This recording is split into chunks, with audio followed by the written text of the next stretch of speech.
by Kyle DeGraw. Opinion Wed, April 18, 2018. From your jewelry, to checking your Instagram, to the coins in your pocket, the minerals extracted from the mines in the Democratic Republic of Congo, DRC, play a central role in the lives of many Canadians, even if the country itself is largely overlooked.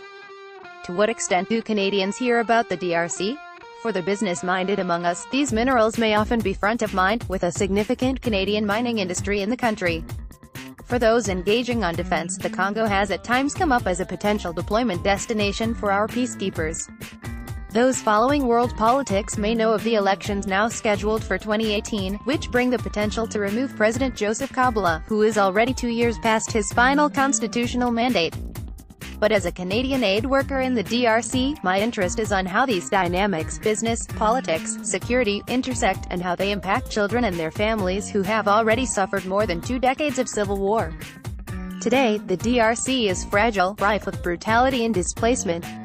While this at times has been true of only pockets of the country, this fragility is spreading. Previously considered an oasis of stability in an otherwise volatile country, the Kasai region where I was based has become plagued with conflict. In just over 2 years, an estimated 3,000 lives have been lost and more than 13 million people are in urgent need of humanitarian assistance, the largest crisis in Africa. I was on the ground with Save the Children's humanitarian teams urgently working to run mobile health clinics, get children back in school, protect girls and boys from the horrors of conflict and displacement, and help families access food. While we continue to do whatever we can to assist, these efforts will never be enough if the global response remains virtually neglected.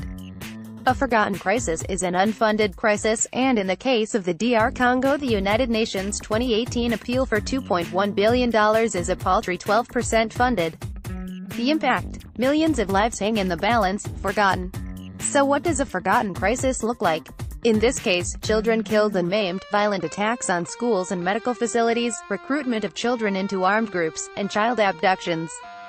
Thousands of girls denied the right to learn.